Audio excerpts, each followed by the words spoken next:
جیسے کہ ہم نے پہلے کہا کہ باجوہ ڈاکٹرائن کا شروع میں بہت نام تھا کہ باجوہ کی ڈاکٹرائن ہے، پاکستان کو بہت فائدہ ہوگا وغیرہ وغیرہ۔ اس پر اب وجاہت سید خان بولے ہیں۔ انہوں نے سہیل ورائچ کا نام لیا کہ وہ باجوہ بہت کرتے تھے کہ باجوہ ڈاکٹرائن ہے ایک۔ انہوں نے کہا کہ کیا ہوا اس ڈاکٹرائن کا؟ اس ڈاکٹرائن نے تو اس ملک کی آرمی کا مورال ہی ڈاؤن کر دیا ہے۔ اس ملک میں اتنی تفریق آج سے پہلے کبھی نہیں دیکھی۔ انہوں نے کہا کہ باجوہ صاحب آج جب آپ اپنی وردی اتاریں تو اس کے بعد اپنے اے ڈی سی سے پوچھنا کہ بتاؤ میرا دور کیسا لگا۔ ابھی تو آپ کی وردی کی وجہ سے سب ڈر رہے ہیں، لیکن وردی اتار کر آپ صرف اپنی بلوچ ریجمنٹ سے ہی پوچھ لینا کہ ان کو آپ کا دور کیسا لگا، وہ بتائیں گے آپ کو کہ آپ نے اس ملک کے ساتھ کیا کیا ہے۔ اس کے بعد انہوں نے کہا کہ ابھی بہت سی باتیں کرنی ہے، آہستہ آہستہ سب کچھ باہر نکالیں گے۔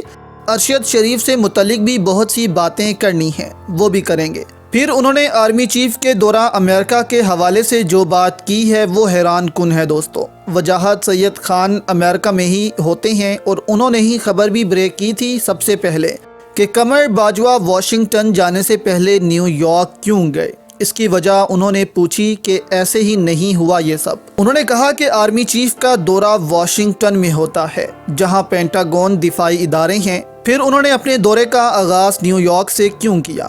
پھر انہوں نے کہا کہ وہاں ایک ایمبیسی میں سوال پوچھا گیا قمر باجوہ سے، جس کا جواب انہوں نے حیران کن دیا۔ انہوں نے کہا کہ ان سے پوچھا گیا کہ صحافیوں کو کیوں مارتے ہو، ملک بدر کرتے ہو، کیوں ان کو ملک چھوڑ کر بھاگنا پڑتا ہے؟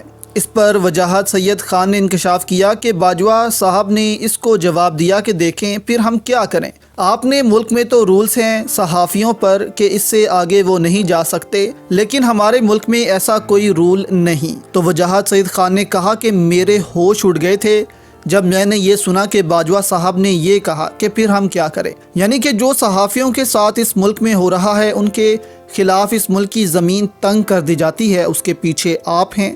تو وجاہت سید خان نے کہا کہ ابھی بہت سی باتیں اور بھی ہیں جس کو عوام کے سامنے رکھیں گے، لیکن آہستہ آہستہ۔